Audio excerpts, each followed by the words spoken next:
If the battery is stuck at 80% while charging on Realme 14T, in order to fix this issue, we can go to settings. Over here in the settings, we're gonna scroll down a little bit and go to battery.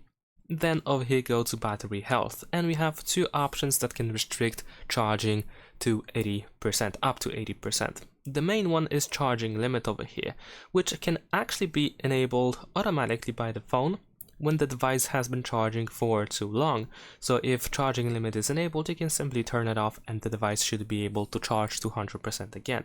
Besides that, there's also smart charging, which the intention is to let the device learn your patterns, how you charge your phone, and based on those patterns, the device will stop charging at 80%, and only when you are technically, according to the pattern, about to unplug the charger, then it should actually start charging again to 100%. However, of course, if it's still learning, there might be some inconsistencies.